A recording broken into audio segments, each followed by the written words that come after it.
Let's talk about the difference between nutrition in CrossFit versus the NPC competitions. Yeah.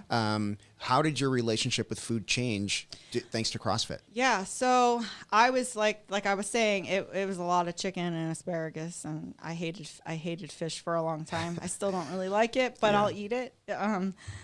I like started realizing that if I didn't crush food, I wasn't lifting weight. Wow. And so I would go in, I would just like burn out really fast. And like these people that I knew I could be stronger than them. I knew that I was faster than them. Why am I burning out? And I just started connecting the dots. I started realizing, I started watching what China was eating. I started watching what, some of the other people that I really admired in the gym were doing. And they were eating.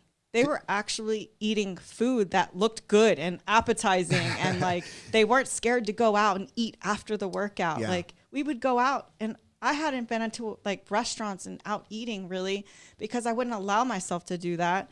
And we would go out and we would crush food, and it was like the most honestly the most liberating thing when you start realizing that if you nourish your body and you feed it right, it's gonna do such amazing things for you. So before I met you, or before you and I started working together, basically, right? Because you were my first real nutrition coach. Yeah. And thanks to you, I didn't have to cut any weight for Worlds last year. I walked in on weight. Yay. And I felt amazing. That's awesome. But you scared me a little bit because when you wrote, so Tiffany wrote a diet plan for me, and it was a 3-page, multifaceted, if this, then that kind of plan. Yeah.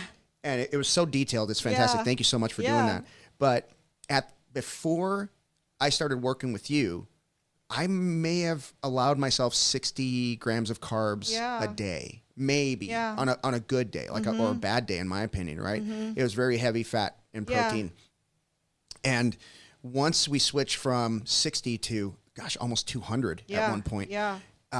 My energy level was ridiculous. My body composition was changing. Everything was changing. I was I felt, like you said, I felt like a freaking athlete. Yeah. And I feel like a lot of people have a misconception that carbs are going to make you fat or make you gain weight. And mind you, the scale can go up, especially if you're just starting to add them in. They're going to go up. That happened. Yeah. Yeah.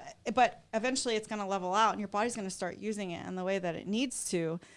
Because you have the fuel, the proper fuel to be able to get more explosive. Yeah. You're going to be able to move faster. You're going to be able to do things because you have that stored energy and you're using it appropriately. Right. You're not you're not eating a bunch of carbs and sitting on the couch and Netflixing. Right. You're at the gym. You're actually putting in the work. And if anyone's a hard worker, I mean, like watching you, I mean, you make me want to work harder. As I watch you train and I realize how hard you're drilling, I'm like, well, I need to drill a little bit faster. If he can do it, I can do it. Well, I appreciate that. And, it's one of those things like when you start to see the result, when you really start to see the result, because for me, making weight was like, okay, I'm 189 pounds. I got to get to 175 next week. Oh, yeah. Right? Yeah. So it's just sauna and misery, right? Yeah, I feel like that's like the wrestling from a long time ago. Yep. Like jiu-jitsu's kind of adopted that same kind of, like, this is how you have to cut weight. And actually taking that class with Mike Dolce really opened my eyes because I knew nothing about cutting weight before I started jiu-jitsu, but I'm immersing myself in jiu-jitsu. Yeah. I want to be able to help people. Yeah. I don't even care about the money. I just want to see people be successful. Like at the end of the day, like if any piece of advice I can give you helps you, able to make weight less painfully or more healthy, because I watch some of these kids and I'm like, you will not perform as well. I know you're a kid, but you will not perform as well as you can if you can just keep your weight in check and only have to cut a little bit leading in. And the reason I'm kind of digging into this is I think it's so important for young kids and girls to hear that. Yeah. Because one of the biggest pet peeves that I have, I get physically angry when I see a kid cutting weight. Yeah, I hate that too. I do not allow it. I don't like I hate that they even have to worry about the weight. I understand why they have to, but I hate that they even, like, that's even a thing for them. So I have some of the parents in my classes and I just talk to them and I'm like, wherever their weight falls, Like, is what it is. If it's like a pound or two, maybe talk to them, maybe help them, maybe without even telling them, clean up their diet a little bit for them so that they can be in that, you know, that weight class that you want them to be in. Yep. But don't make this a thing. Don't make, especially the females, don't make it like this is like what you absolutely have to do, because it will immediately give them some sort of complex. Like, they have, and at such a young age, especially females, given the social media and how how they think that they're supposed to look and feel and be. It's just, it's too much for kids. It really is. It really is. And for adults, my biggest thing was I had to, how should I put this? When I started, when you gave me the diet plan, I had to get the I know out of my head. I don't know. I don't know because I'm cutting 15 pounds in 8 days. Yeah. Okay. I don't know what the hell I'm doing. Yeah. So I just put all of my trust in whatever you gave me. That's what I did.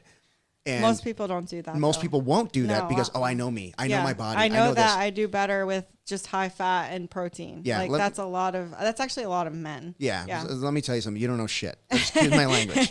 But I really didn't. Yeah. And you know, I will say this. After following that diet plan, increasing carbs and watching what I eat, right? Not pulling fries off of somebody's plate because I want that pleasure. Yeah. Really watching my diet. I think Worlds last year was the first time I walked into the venue with a water bottle in my hand drinking. That's so awesome. Normally I wasn't drinking water till like 5:30, 6 o'clock after I was done. Rough. That's so rough, terrible. Especially because like for me, like as a bodybuilder, like you don't really need the water because the only thing I'm doing is getting on stage for 30 seconds, maybe a minute max. Maybe a little longer sometimes. And yes, mind you, you cramp on stage. Everything kind of hurts. However, you are physically fighting someone. Right. And so to show up completely dehydrated and expect to perform your best, it's not going to happen. And imagine if you could be at weight and you can walk in with the water and look how amazing you did. Yeah. You did phenomenal. I was so happy. Yeah.